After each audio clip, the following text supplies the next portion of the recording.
Oh, that's me. Hi, y'all. Thank you guys, first of all, for staying all afternoon. I really appreciate you guys staying until the end, and not just for the prices, but it really makes me feel better. I also realized that I'm standing in between you guys and cocktails, so I'm going to try to keep this brief. Oh, and the raffle. Raffle and cocktails, even better. Okay, so in today's presentation, I want to tell you a little story that happened to me, and I want to tell you a little bit about how I solved that particular problem and the side steps that I did along the way. I'm hoping that you guys can take some of the frameworks to it. It's interesting because I think it maps pretty well to some of the things that we've discussed here today. So with that, so this story starts about a year and a half ago when I was at Turner Broadcasting. I had an awesome job. Loved my job, worked for Rebecca. It was a fabulous place to be. We solved problems for all kinds of interesting people, and I had a really good time. And then, just like you know, what happens whenever you are having a really good time. Somebody walks in and goes, and squishes your ideas. And that guy was the CEO of Turner Broadcasting. His name is John Martin. He instituted Turner 2020, and me and 2,500 of my closest friends walked out in December 2014 out of that building, and I haven't looked back since. But I'm a guy in his 40s. I got a kid, an awesome wife, and a life. All these things cost money, and on top of it all, I was in school. I was in school down at Georgia Tech doing an MBA program. So taking some time off was not really an option. So what I decided to do was go and get another job. So I interviewed maybe 10 times. And when I got down to Oracle, the hiring manager talked to me about the problem that he was looking for. He said, you know, what we really need is somebody to come in and try to tie these 5 different software pieces together. They all came from different vendors. They have the people who actually got bought out are still part of the presentation. They're still part of the organization. And we need to figure out how they all fit together and how we build a UX around that. And I thought to myself, you know, that sounds like an interesting, gnarly problem. And I like hard problems. I want to go do that. So I took the job. But I got in there, and I do what I always do, which is I started to ask a bunch of questions. All UXers, I know you guys are all compulsive question askers, so you probably know how this feels.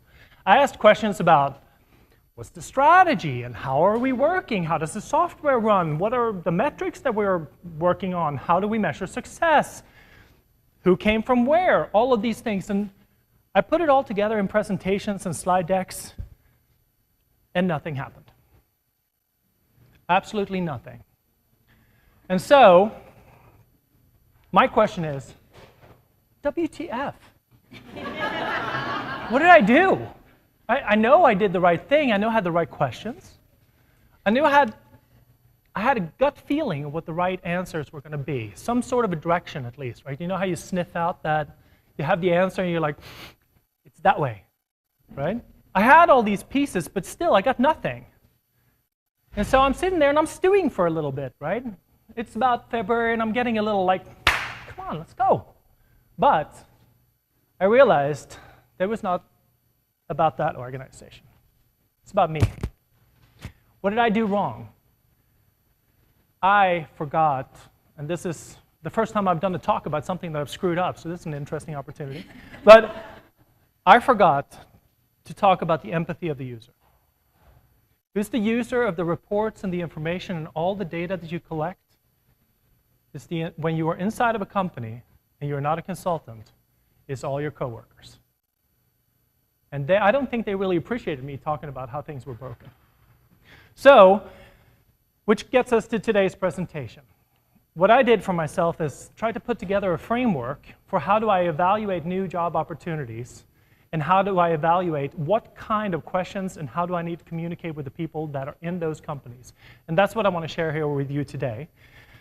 Some of it is geared towards this idea of doing big design thinking and gnarly problems and all that stuff, but I think you guys can all find some useful information on how to extract the pieces and parts. So, why is this important? All you guys are going to switch jobs. It's going to happen.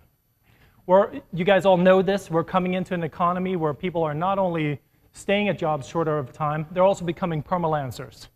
And I don't mean the people that are freelancing and staying at a company all the time, but they're actually permanently freelancing because it's a viable career. So which means that you're changing jobs and finding new opportunities and situations all the time. So with that in mind, let's go through the questions. So the first thing when you come in, if you're looking for, in this particular aspect, the idea of wanting to do some sort of transformation, and really, design thinking is about transformation, right? This is not a small problem, and it doesn't really matter if you're trying to change culture or trying to change hiring practices, implementing Agile, or doing design thinking.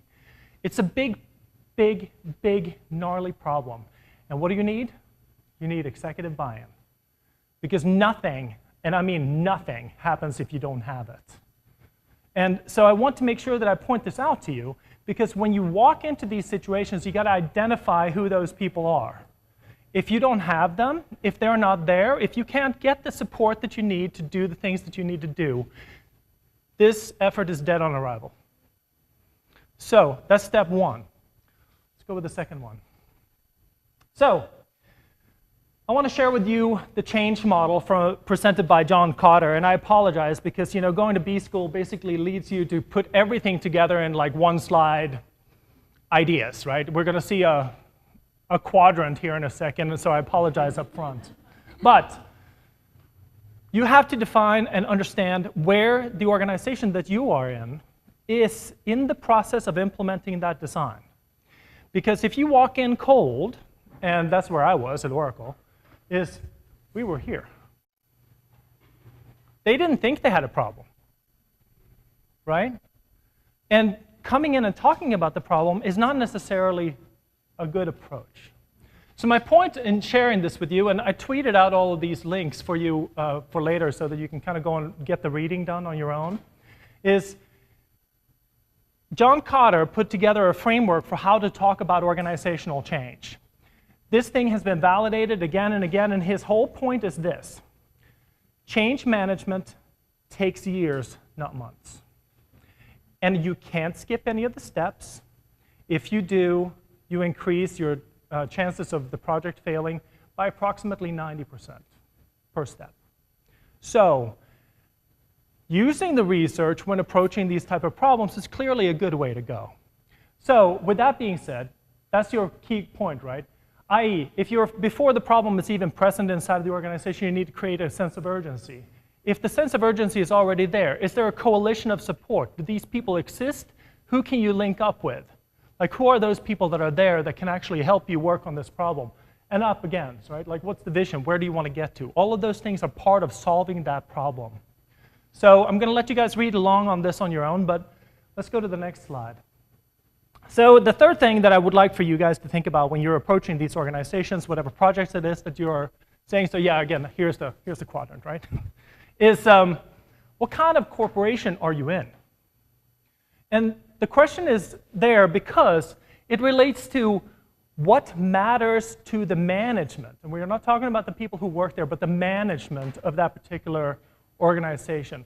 This is about how you communicate up. Not just your manager, but his or her manager, and so on up the chain. Because the way that these organizations work, they have an idea about what kind of information they're going for and what they value. And it is expressed in who they are. We had Aaron up here from MailChimp before, right? Do you think that this pretty much describes who they are? Are they an advocacy? I'm pretty sure they are. I know that from their product. I know from who he is. I can see it from just reading a presentation. Do you think that most consulting companies are clown work? Probably, pretty much so. Now, this all comes from a book called Diagnosing and Changing Organizational Culture by Cameron and Quinn. And again, those tweets are out there so you guys can look it all up. But the point is, if you can start figuring out where is the corporation that you are working with or that you are thinking about working with, you can start figuring out how do I need to communicate up the chain. That's the point of this slide. Next slide, please. So the last part is probably the hardest, right? This quote, I love this quote. It's Peter Drucker, awesome guy. You can also check out all of his work. It's kept at the Drucker Institute. They keep all of his writings and stuff. He talks about culture eats strategy for breakfast. Everyone here, I'm sure, has heard talks about UX strategy and how impactful it is and all the stuff that it can do for you.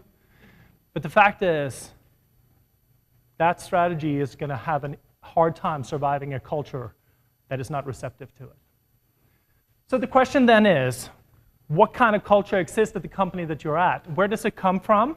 And how can you fit your communication, and we're talking laterally now, right? My coworkers. How can I fit my communication to the people that are around me in order to make them feel comfortable about these choices? Does all that make sense? Okay, let's go to the next slide. So I'm just going to talk through how I put it together for Oracle, right? Like after I'd internalized the fact that I'd screwed it all up and communicated with them completely wrong and analyzed them in the wrong way and all that other good stuff. So the first part was, is there a leader? No, there was no leader, okay? I had to wait until, and they all left together, which was convenient, but my manager, his manager, and her manager, 3 levels of management out the door at the same time. That helped. The second part is, where are you in the process? We had not identified what the problem was, so the first thing that I did was we started doing a whole bunch of research and reports that described the problem. No solutions, just problems, right? The last part was identifying that organization. You realize that Oracle is very market-driven, right? These guys are, Larry Ellison has sort of put his stamp on it. It's an incredibly market-driven organization. That was all good. So at least I knew how the upward people wanted to get their information structured. And the last part was, how do I deal with the culture? Well, it turned out that all these guys were coming from corporations that were actually acquired.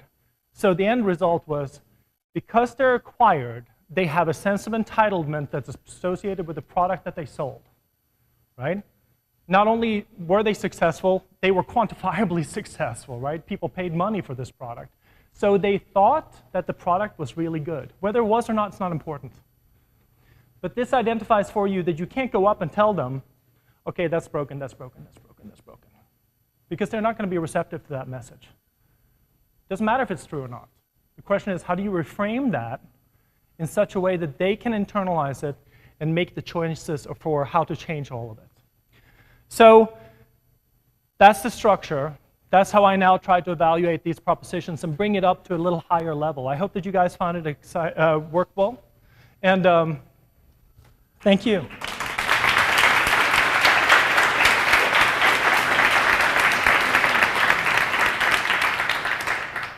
Do you have any questions?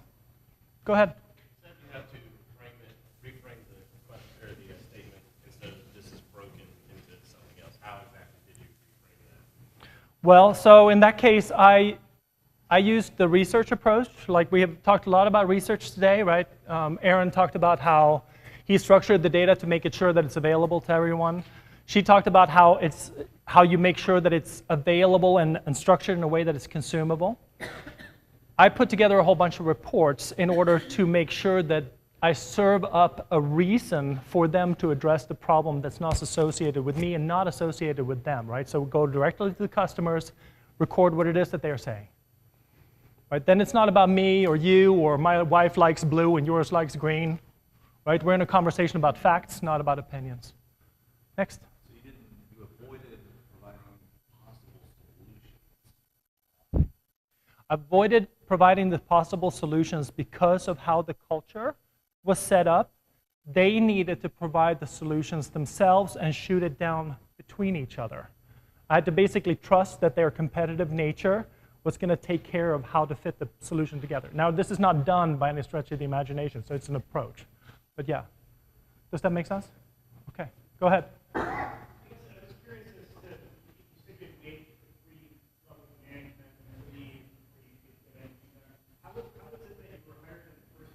That's a really good question. That's an excellent question. As a matter of fact, I asked myself that the first month. I'm like, why am I here? Right? If you don't want my advice, why am I here? And I think, you know, it turns out that a lot of people make hires to make themselves feel good. Right? They don't necessarily actually understand what it is that they want you to do. And I guess I'm talking to all the students here. This is going to happen to you. I'm sorry. I'm really sorry. I'm just going to make sure that it's not me. Okay, next. Anyone else? Well, thank you. I really hope that you found this to be helpful.